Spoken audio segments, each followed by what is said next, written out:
Welcome back, everyone, to another exciting episode of Let's Talk Comics, the official Image Comics podcast where we go one-on-one with your favorite people in the business to find out how they got in, why they got in, what they're still doing in comics, and what they've got coming up. We are on the second episode of our San Diego Comic-Con series, and today's panel recording is one I think you're going to like. You're going to like all of them, but you're also going to like this one. This is one where I got to sit with 6 of some of the best artists working in comics today. Skottie Young, Daniel Warren Johnson, Ian Bertram, Caspar Wijngaard, Sanford Greene, Sean Gordon Murphy. It is a ridiculous lineup, and we had a bunch of stuff to talk about. So for this, you'll hear it a little bit in the panel recording itself, but we kind of start talking about what everyone has coming up or what they've been working on. So in Skottie's case, we look back at I Hate Fairyland after it just hit issue 50. Daniel's got CHAINKATA, Ian has KARMAN BLADE, Caspar had, there's more power fantasy stuff coming up. Sanford had a Bitter Root announcement that you'll hear in this episode. And for Sean, obviously, we talk about The Last Driver. And once we get through all of that, conversation kind of really opens up a little bit. We get into how artists find a style of their own and what it's like to, who some of these guys studied and how they kind of walk the tightrope of borrowing from their influences to kind of straight up stealing in some cases. But it's one of those things where everyone's got influences that start somewhere, and how those artists become so distinctive. There's no denying that any of the artists that are on this panel have a distinctive look, but it all started somewhere. And what else did we talk about? We talked about things like character design and creature design and a few things else here and there. It's interesting, because there's 6 artists sitting together on this panel. There's a lot of honesty here. I think there's a lot of a lot of the guys making each other laugh. Daniel's got a great golf story that he's going to tell here. And it's a panel I've started doing when I got to Image. It is, not to say it's, again, I'm not choosing my favorite children here, but it is one of my favorite panels that we do at the show. And I think you will enjoy it as well. So if you're ready, I'm ready. This is Artists Unleashed, recorded live at San Diego Comic-Con. Let's get into it. Hello, everyone. Welcome to, what's today, Friday? We've made it to day 2 of Comic-Con. Congratulations. I am Jim Viscardi. I host the Let's Talk Comics podcast for Image Comics. I do a bunch of other stuff for Image as well. But you don't care about that. You care about the absolute rock star talent that we have right here on stage. We'll go through them real quick. Oh, crap. Maybe. Skottie Young's up first. Hello, Skottie. Hello. Got Daniel Warren Johnson, Mr. Ian Bertram, Caspar Wijngaard, Sanford Greene, and Sean Gordon Murphy. The next part of what we're going to do a few things here. We're going to talk about a bunch of the books that these guys have worked on, stuff that they've got coming up, and all that fun jazz. We will have time for questions at the end. We're going to see if I can get these guys talking, art things and being artists and all that jazz. But first, I'm going to try and make them blush by pulling pull quotes that people have said about them. For Skottie, here we go. I Hate Fairyland is a great big acid-colored middle finger to convention, and it's brilliant. That is very true. I am brilliant. Let's see. What do we have for Daniel? Daniel Warren Johnson is easily one of the biggest names in the comic book industry right now. Oh, well, look at Also that. true. Ian's artwork is consistently jaw-dropping and imaginative, which, absolutely. Amen. Caspar, we've got Caspar. The art he provides continues to distinguish this book, in this case, the power fantasy, from nearly everything on shelves. Sanford Greene, Greene's panel and character designs are top-notch in a way that the pages are full of detail, demand readers to take them, soaking up the experience. Black people don't blush, by the way. So, and then for Sean Gordon Murphy has brought a level of flair and originality that, in my opinion, puts him up with some of the greatest in the industry. So, like I said, other people's words, not mine. And these guys are great. Skottie, we are missing something real quick. We're gonna give him some props. Daniel just pointed out that the screen that Viscardi is reading right now is so small. I guarantee Jim does murder and keeps heads in fridges. It's this small right now. I have no idea. Leaning in like that's why I'm leaning. Insane. Literally, he's read all that off of totally like this big of it. I don't know what's happening. he has an You're iPhone. the only person that puts on glasses to see less. He's using an iPhone to do the presentation, so pretty smart. Skottie, we're gonna start with you. You just celebrated issue 50 of I Hate Fairyland. I did, yes. Thank you. Issue 50. For a creator-owned book, that like issue 50 is always a big deal, but for creator-owned book, it's an even bigger deal. It really is. Yeah. Can you talk about what the journey kind of has been? This is a project that's been with you for a long time now. So what's it like to get to that point? It's unbelievable, really. Not in that way that we're like, man, I'm unbelievable. It's like genuinely, I have a hard time believing it. Daniel and I were just talking about doing creator-owned books. There's always that thing in your head, like, do I try to, in Daniel's words, play the greatest hits, like try to do what I think will work in a market that's happening right now, or do I just pretend like I'm 10 years old and it's like I'm going pew pew pew pew, and that's the book I'm going to create, and that's usually how I end up. And I had a couple other ideas that I felt were much more commercial at the time, and when I laid them out, I was like, which one should I start with? And Fairyland was the least commercial. Because I was like, it's murder. It looks like a kid's book that's not a kid's book. I was like, I am ensuring no one will buy this. So the fact that it's still going, 10 plus years later, issue 50, the fact that I've got some of my childhood heroes, like genuinely childhood heroes, to do covers for it is, I don't believe this is my life. So for me, it's unbelievable that Image has backed me on this and that you guys have all showed up in the way that you have. What's the conversation like when you ask Todd McFarlane to do a cover? Oh, well, it starts off with a phone call, and then an hour and a half later, you're still on that phone call, and you've yet to talk about the book. The specific phone call with Todd on this one, I want to, Jim, it might have been you that brought up, hey, Todd, I think, wants to do a cover trade. And I was like, oh, shit. So I text Todd. I was like, hey, you got a minute? And he called me. He's like, I have 148 minutes. And I was like, cool. And so we started, before I could say, hey, I heard you want to do a cover trade, I learned what time his kids got picked up from school and dropped off. His kids are full grown with kids, by the way. I have no idea why. I was like, I got to go pick my kid up. He goes, oh, my kid, I picked him up at 3. I'm like, Todd, your kids are full 30 something years old.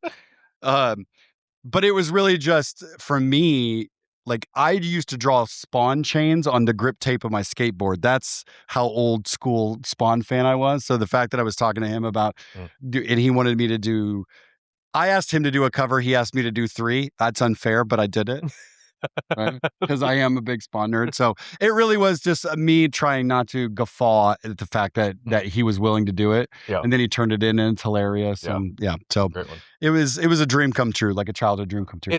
It's so interesting. I'm going to pull up, I found some old Gert sketches. Oh, yeah. And talk to us about like the start, putting this project together and starting with Gert, and then, and how she's evolved over the years. The really interesting thing was when I first came up with it, I have always, it's wild because I just now launched Lobo this year as the writer, but when I first started coming up with this around 2012, 13-ish, the original was a big, bulky man, which was just Lobo. It was basically if Calvin was Lobo, and Calvin went through, like the big Lobo, hulking, beefy guy went through Fairyland and killed all the cute things. And after about 10 pages of script, I was like, this just looks really mean. Like I don't know if it's funny and people will think Skottie's pretty disturbed.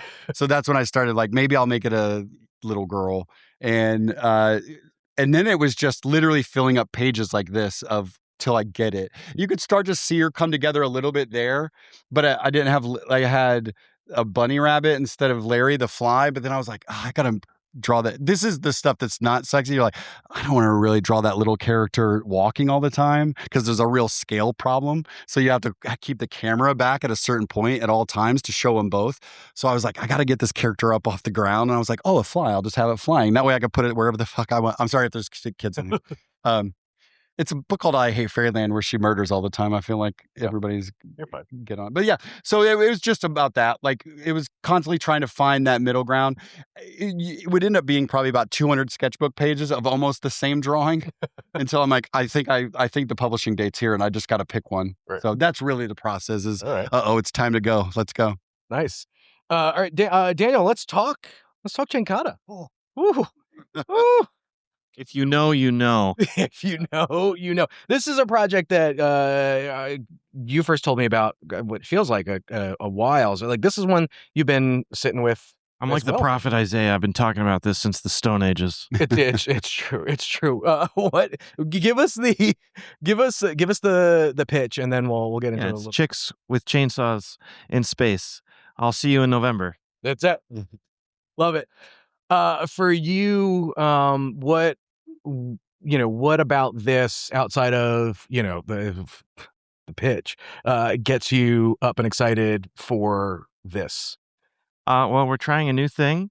We're doing what I call, it's like hybrid color. So, oftentimes when an artist's doing a sci-fi book, will do space.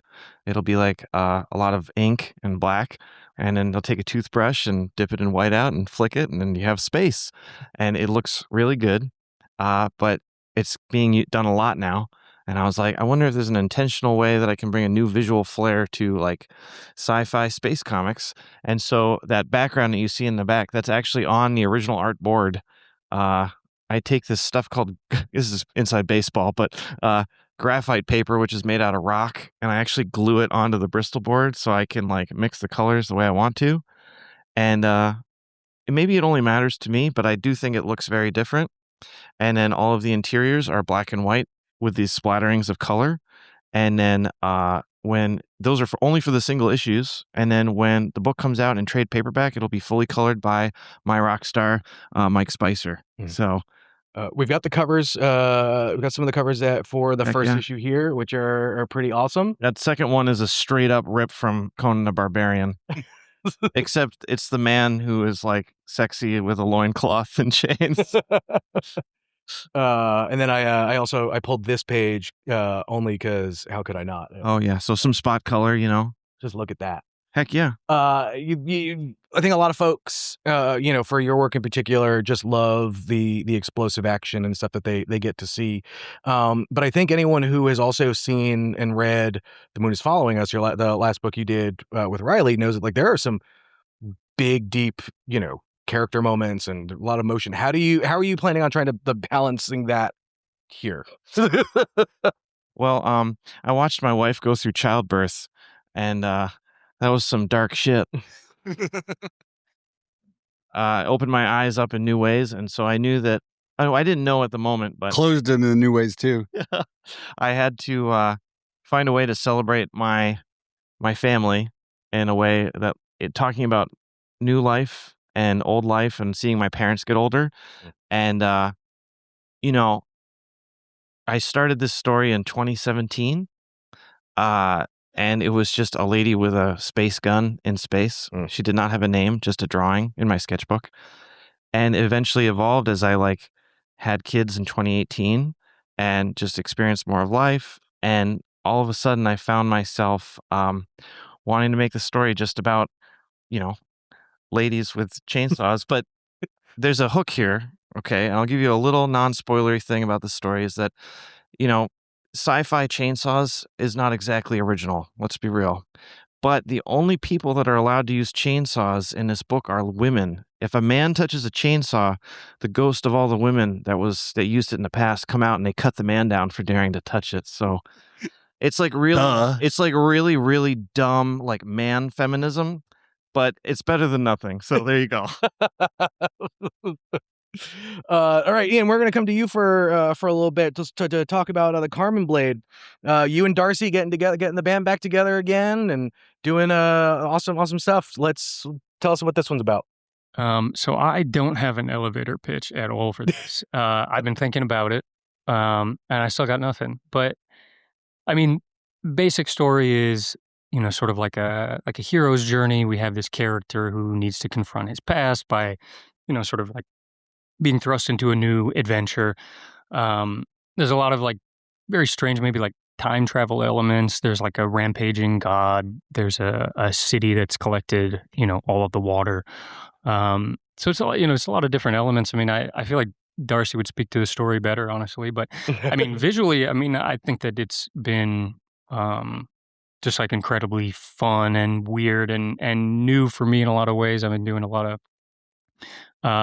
different stuff than I usually do, a lot of like heavy black colored pencil on the work and trying to make it feel more maybe like lived in. And also, the artwork physically is really, really large, which is, really fun to work with.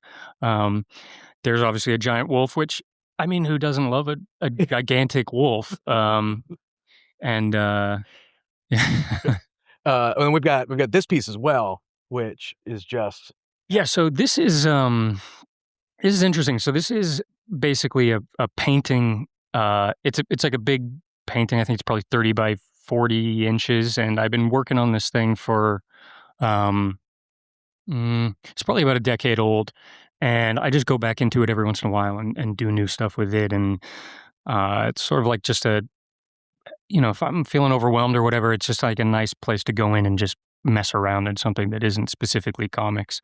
And so anyway, this character is essentially the sketch for one of the giant gods in the comic. And so we took this painting, we're using it as like incentive cover. So yeah. Love it.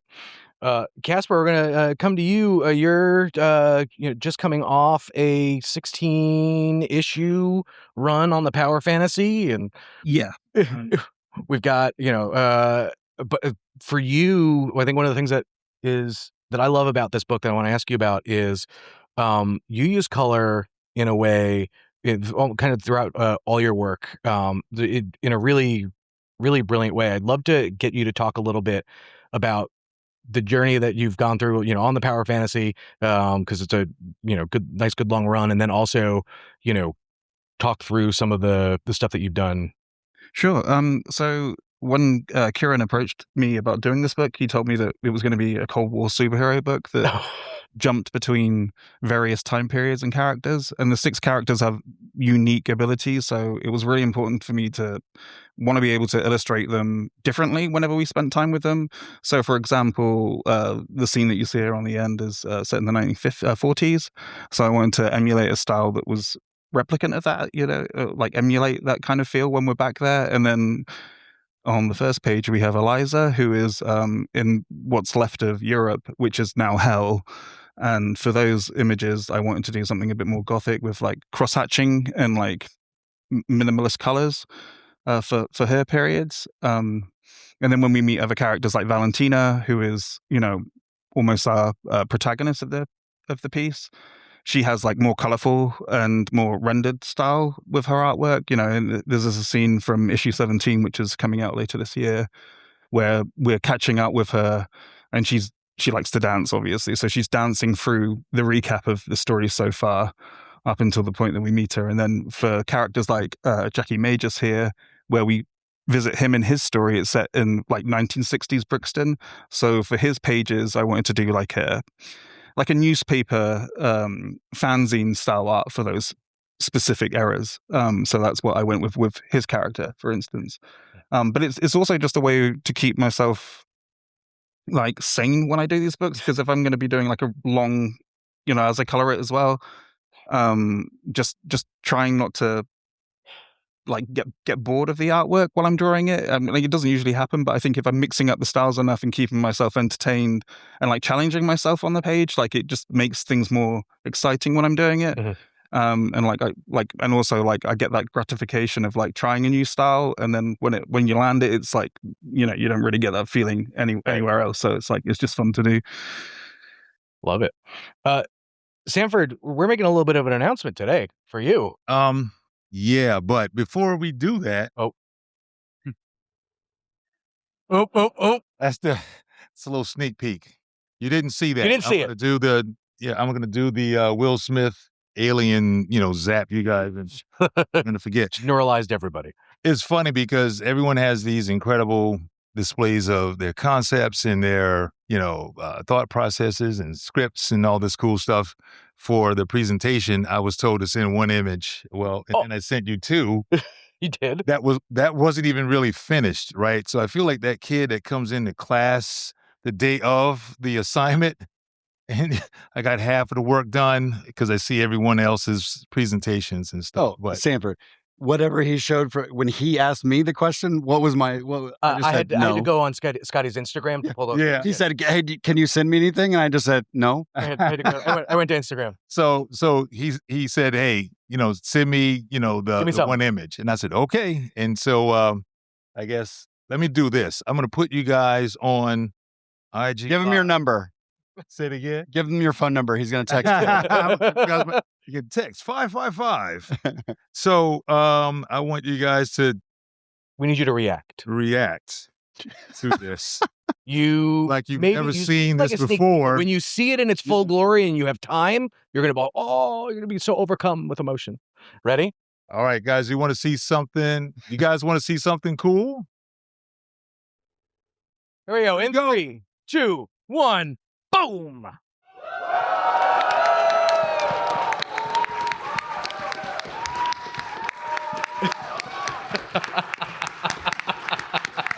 right. Sanford, Bitterroot, black and white. What gets you excited about this? Truth be told, Daniel Warren Johnson. Here's why. We were talking about this about a year ago, me and my team. And we sat on it because are people going to really buy black and white, a reprint of basically our first volume, but it's going to be done in the, some zip tones and all that cool stuff. And then Daniel puts out Power Bomb, do a Power Bomb. And it did what it did. And I was like, doggone it. He beat me to it. So, I dragged my feet on mine, and but that motivated us to get our thing together. So basically, it's going to be the reprint of the first volume. The first issue is going to be issues 1 through 3, and then the second issue will be 4 through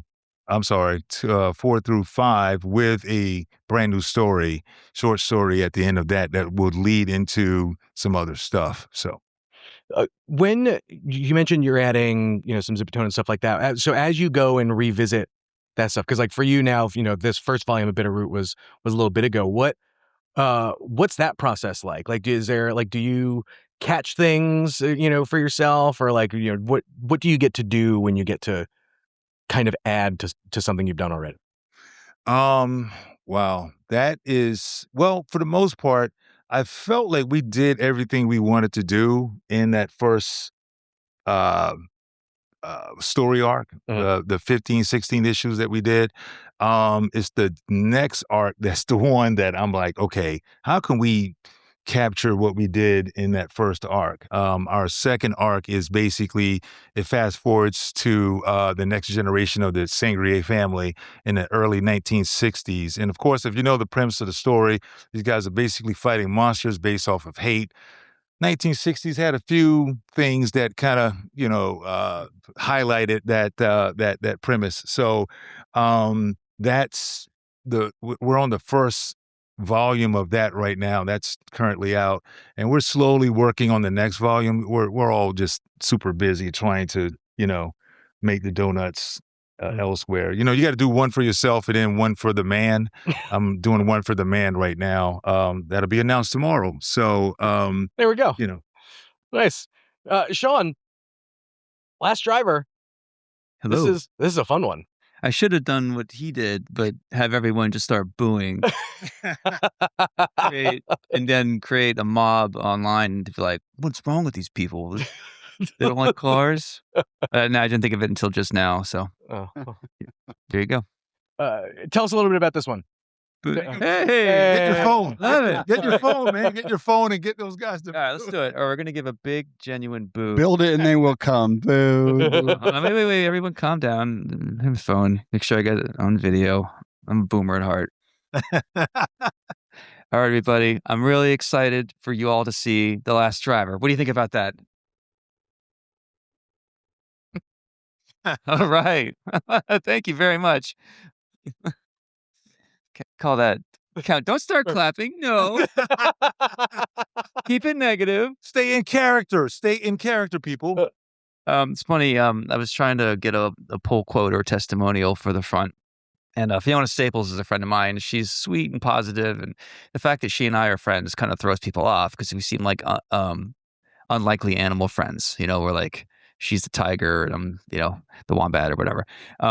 So I told her what this book was about, and there's some politics in there. And I've got a Native American character in there, and there's some LGBT stuff in there. And she's like, "Oh, I'm so worried about you." I'm like, they're like, letting you do this? I'm like, yeah, I haven't said no. And she goes, I hope you get every bit of blowback you deserve. And I'm like, can I quote you on the front? Like, I hope my friend Sean gets every bit of blowback he deserves. Fiona.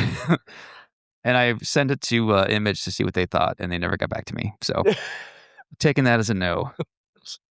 This is actually conceived about 2 years ago. My agent connected me with a Hollywood producer guy who wanted a medium budget action movie idea. And I said something like Escape from New York. I'm like, great. So let's conceive like Escape, number 3 with Kurt Russell. He's old. He doesn't want to do stunts. I'll put him behind the wheel of a car. Like, this is an easy payday. And then I realized the guy was on cocaine and not paying attention. So, didn't work out. But I like the title Last Driver. I knew I wanted to talk about technology, working a little bit of, politics as I tend to do, but mostly have fun with it and view it through the lens of windshield. So there's a lot of car porn in there. The whole book is sideways. I was gonna say, so there's when you say there are a lot of cars, like you got a lot of cars. Love it, yeah. The first one is from Tango and Cash. Car people here might know a few of the other ones, but it's just an excuse for me to tool around with cars a lot. And I know a lot of people aren't really into cars, and that's cool too. So there's a lot of other action things that are happening too. Right. I didn't know that M1 was coming out from Image too. I thought I'd have the only car book, but it's me and Jay Lee. You started to talk about you're doing this book horizontally. Yeah. So cars are designed this way. So I wanted to do a book where the car chases could be widescreen. But I know that retailers don't like that because they like comics to just fit on their shelves and all that. So the cover is portrait, but when you open it up, it's like that. I think I asked for thicker cardstock paper so the book wouldn't like sag when it's out on the shelf. But the ones we have downstairs are all newsprint. It's uncoated paper. It immediately gets damaged when you touch it. I love that stuff. It's meant to be rolled up and put in your back pocket. Anybody trying to grade in slab V's is going to have a hard time getting 9. I think one of the cool things about doing it the way you're doing is that when doing a double page spread looks like this. Yeah, it's wicked long. That piece was like crazy. Hanging off my drawing board. I had to like detach it, reattach it, my elbows, and it was a fun challenge. I'll say that. Yeah. Love it. Cool. Well, all right. Well, that gets us through all the stuff these guys have coming up. Guys, I'm going to start by asking you guys, a lot of you guys have in various interviews and stuff like that and talking, and even when we were just kind of talking about something right up here, influences. I'd love to know, there's one thing in like having influences and like it, but like, how do you go about studying another artist's work and then kind of incorporating that, either into your own stuff or and things like that, whether it's storytelling or the actual art itself? I remember when Skottie got into Tommy Lee Edwards' work, and he put a brush in your hand. Oh, You're man. like, it's changing my life, bro. Like, I love it. Every line is like pubic hair. It's awesome. Yeah, the brush changed everything for me. Sanford, you and I ended up having conversations about this because we used to be pretty precise with the line. Like, we were very weird with how tight our lines were. Yeah. And I don't know, like, I think Paul Pope was the one that. Mine was Tommy Lee Edwards and Ashley Wood. Yeah. And Ashley Wood puts out these giant tomes. Yeah. So I just bought like 10 of them at once and sat at home and just went like this. I weeped, and then I'd turn pages and weep a little bit more. And I was like, why am I so rigid? And now, like, my pencils are so loose. I don't draw any hands. I just ink them later. Yeah. So sometimes I'm like, well, that's a weird hand. It's done. But yeah, like, it's weird how those things will change on your style, what you think it's going to be. For me personally, and I think this is where we all start, at some point, you're not studying somebody, you're just full swiping them. You know what I mean? And there's also a youthful ignorance to it. You're not being nefarious about it. You generally don't know how to do it. Like, you're like, I don't know how to draw anything, especially in this weird format of comics.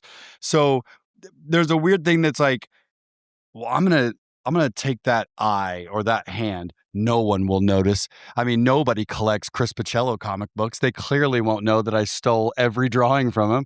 And then you're looking and they're like, hey, you really like Chris Pacello? I'm like, no, what are you talking about? I don't know what you're talking about. Right?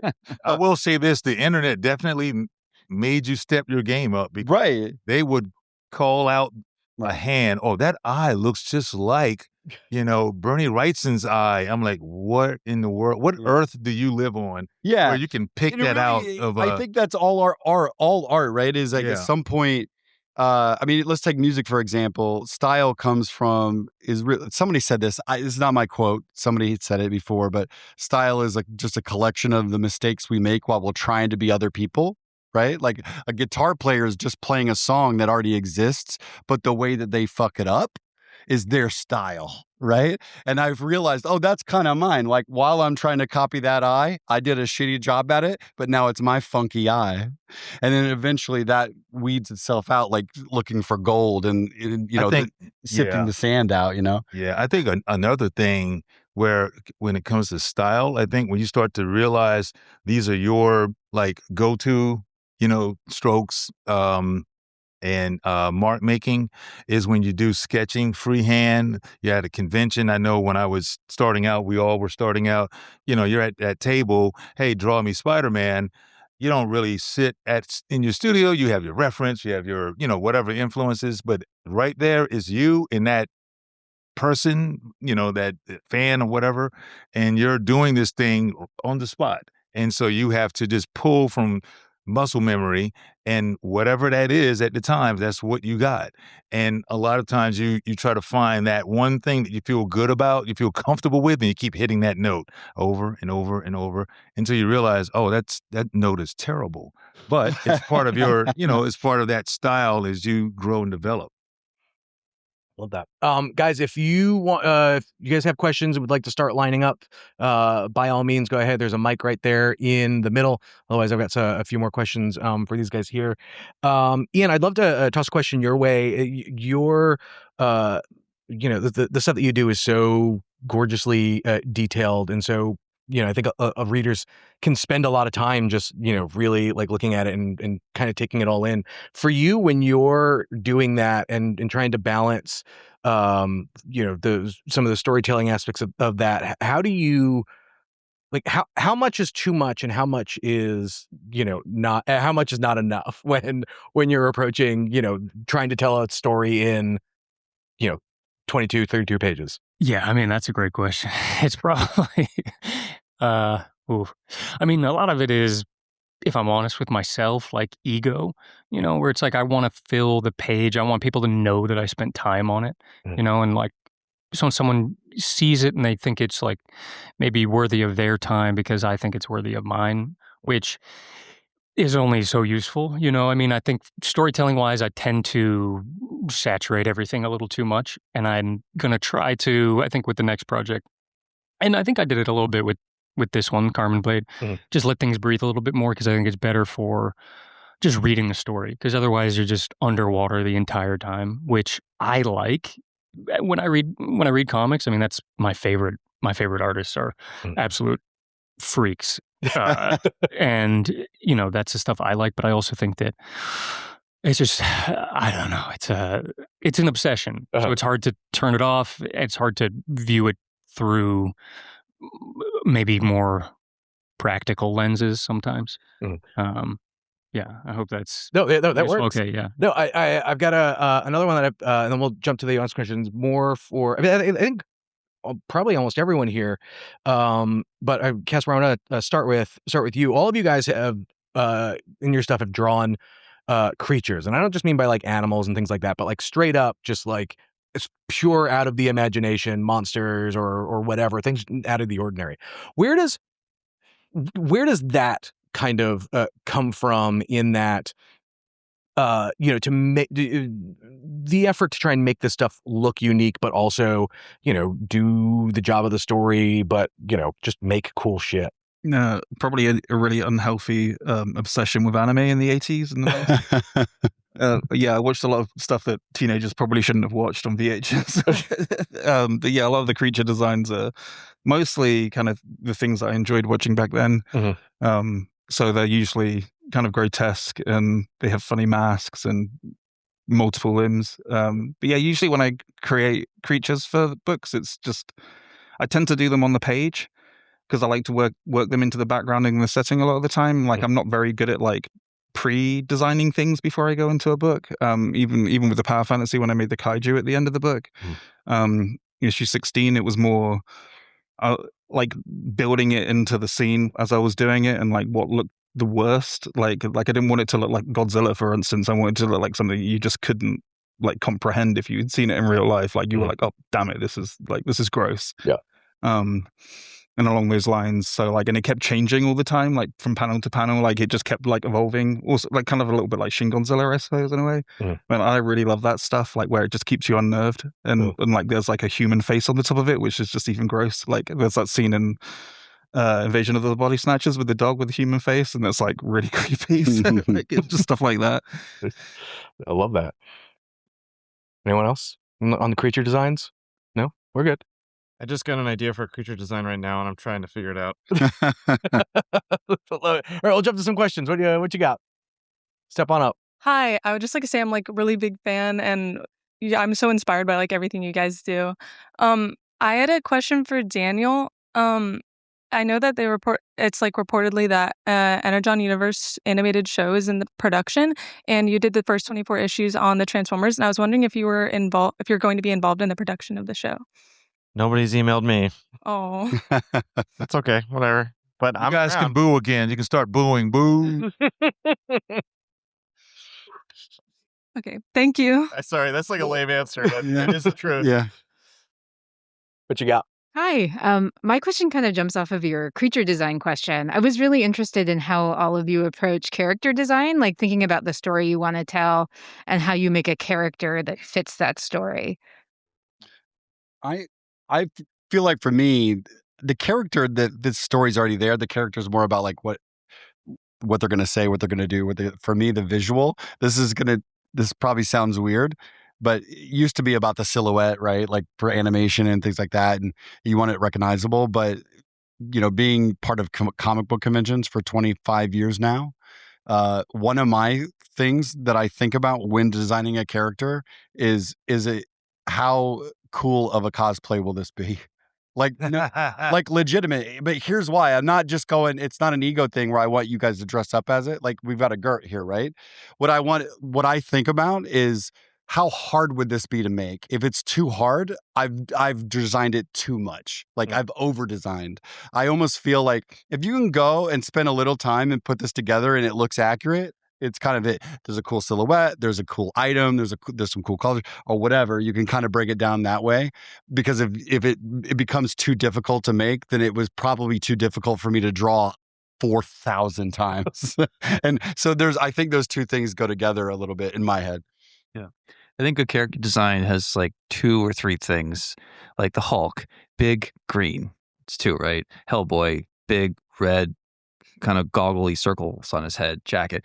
Zorro, a black hat, whip, or a sword.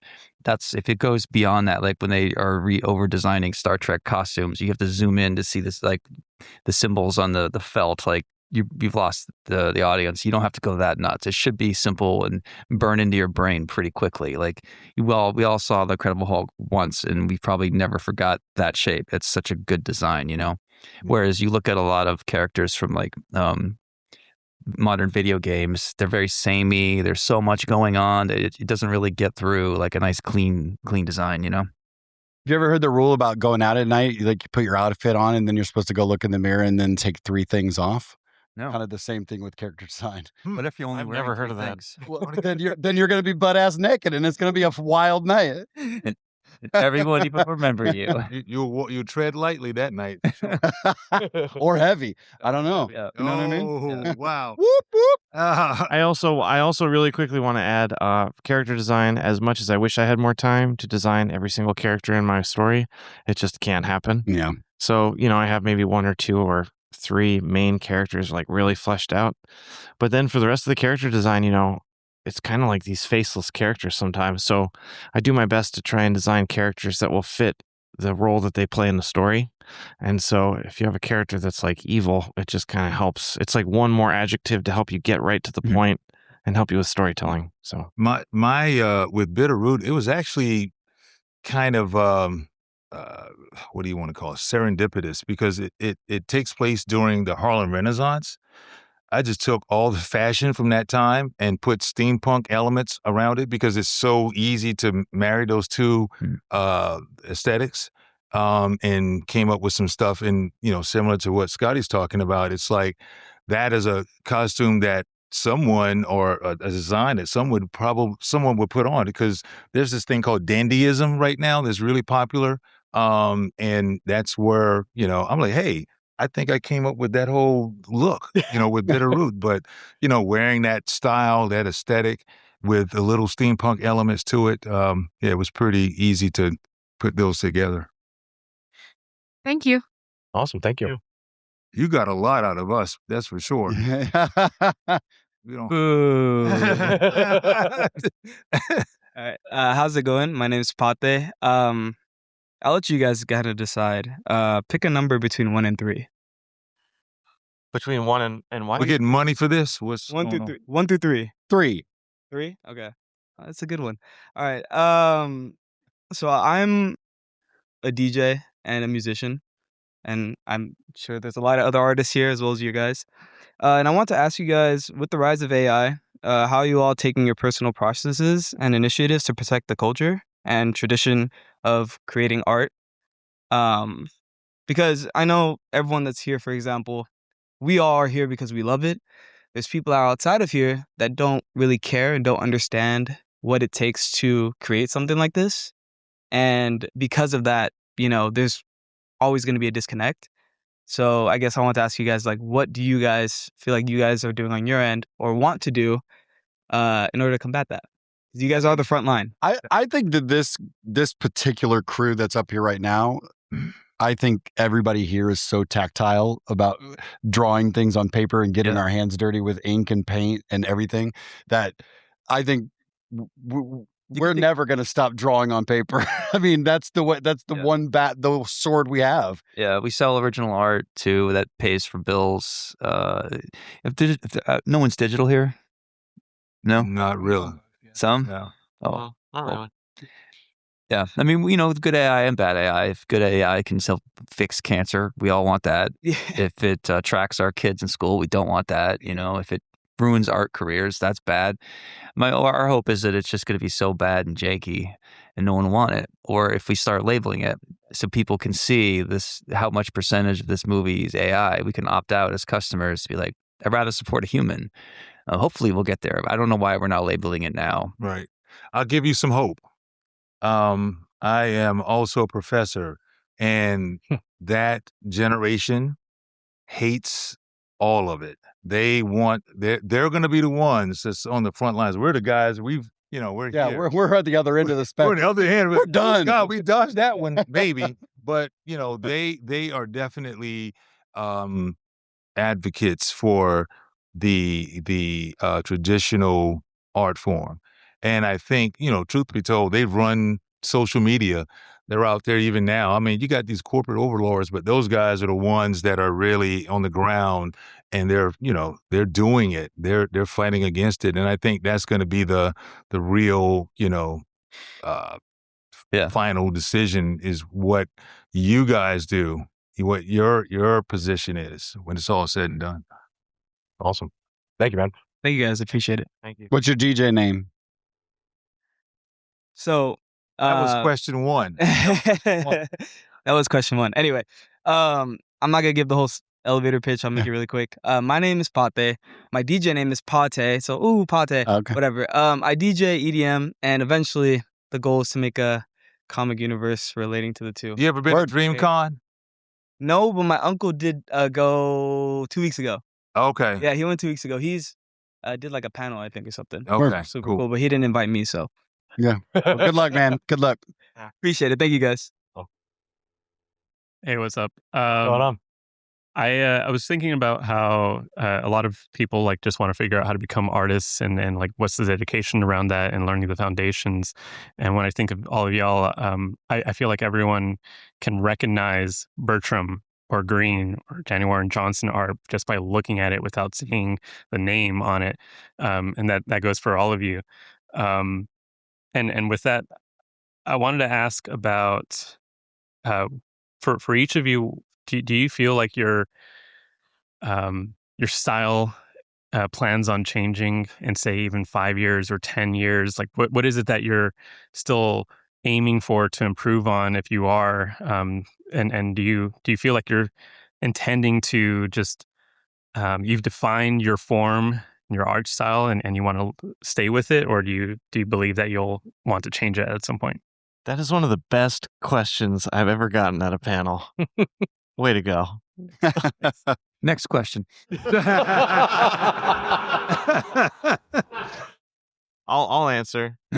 I found that style changes for me only come out of necessity. So very rarely do I have like a goal in mind. I had my firstborn in 2018, right in the middle of issue 2 of Murder Falcon. And there was definitely a style change in the way that I drew. I wasn't sleeping as well. I kind of needed to be more there for my family, and the style adjusted. And it was a bit of a rocky go for a while, but I actually got faster. And, if a page takes me longer than like 5 hours now, it's been a bad day. So I'd say that's been good for my body too, like not leaning over the desk so much. And if anything, I've gotten quicker because I want to be able to draw for as long as possible. So I'm figuring out a way to work smarter, not harder. And that's something that evolved. Like, I didn't start out in comics thinking, I'm going to figure out how to do this as quickly as possible. But that's kind of what it's turned into now, because I want to be there like for my kids and hang out. And but that's something that I wouldn't have been able to tell you like 5 years ago. So it's always changing. Who knows, man? Yeah, I feel similar. Like I used to over-render everything and worry about every small detail and think everyone's going to look at every single inch of this panel and they're not going to spend 2 seconds looking at it and move to the next one. Right. And it was just trying to find that balance of just stripping stuff back, which I knew wasn't as important, especially when there's like lettering over the top of it. When you get the pages back and you're like, oh man, why did I spend an hour rendering that building in the background? No one's ever going to see it. My favorite is when I read my own comics and I read it in like 2 minutes. I'm like, wow, that took me so long to draw. Yeah, it's just about because I color my own work as well. So it was like I used to do a lot of shading and like a lot of dark shade, like really like dramatic shading. And I was like, when I did the Power Fantasy, I was like, that's like an extra 2 hours on top of what I'm doing. So I was like, I'm just going to strip that totally from the book and save that time and work a new way of coloring, which is just more more flat and. And I actually ended up liking it more than what I did. When I look back at my other stuff, I'm like, this is way too busy and it complicates even me. And I'm like, I can't enjoy this as much as I would. So, and again, like a similar thing, it just came from just trying to speed up the process, I guess, in a way. I think style and lifestyle work hand in hand.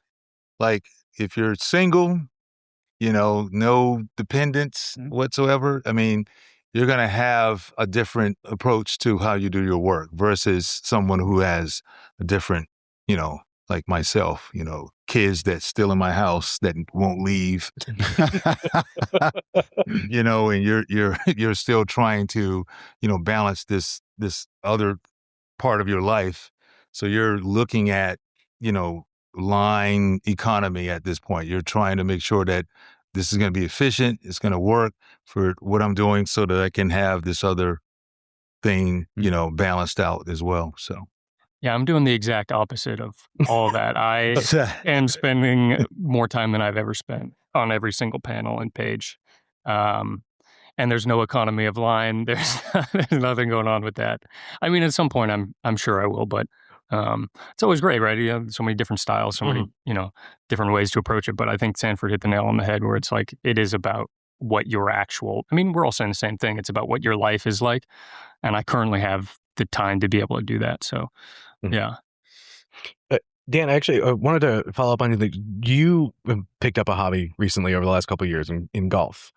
And I know as you were getting into it, you did a lot of golf sketches in your sketchbook and things like that. Yeah. Did that do anything in just even how golf is, right? The how swings work, how body moves and things like that. Does that at all come into play in what you do?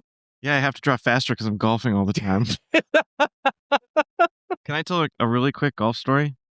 Yeah, we got time for one more question. He's going to be the last one. It'll be really fast. Don't worry. Don't worry. This won't be too obnoxious. So I played 9 holes. This is like 2 years ago. And I just golf with strangers because I golf by myself in the middle of a Wednesday like a crazy person, right?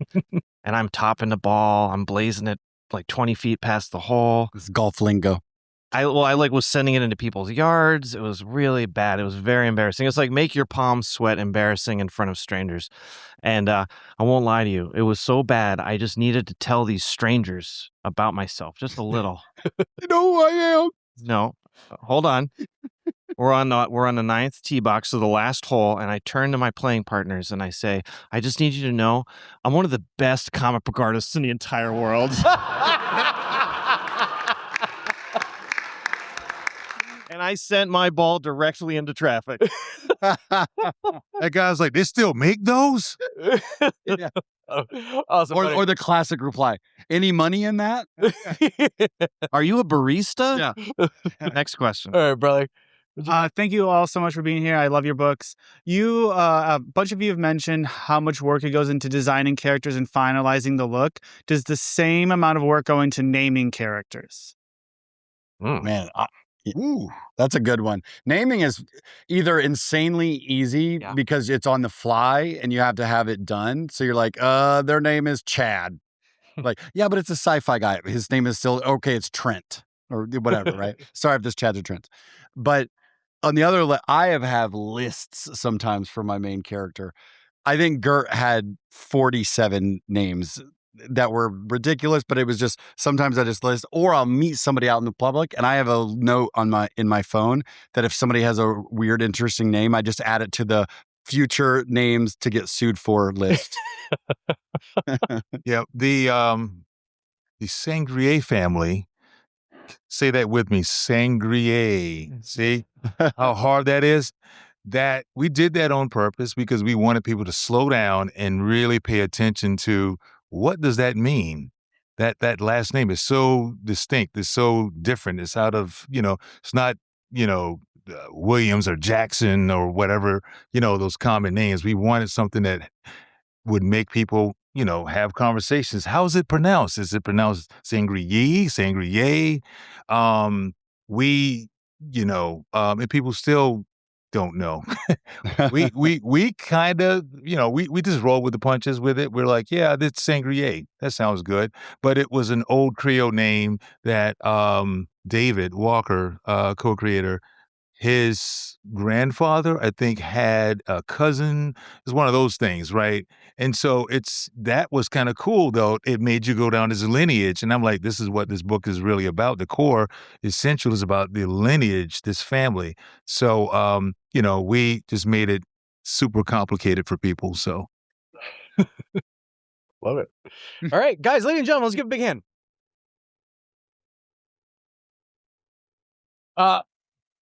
If you want to get a preview of The Last Driver or the KARMAN Blade or CHAINKATA, ash cans are available at the booth. Not CHAINKATA today, we're all sold out, so you can come back to the booth tomorrow. But like I said, you can get previews of all those at the booth. Again, guys, thank you so much, and hope you guys have a great rest of your con.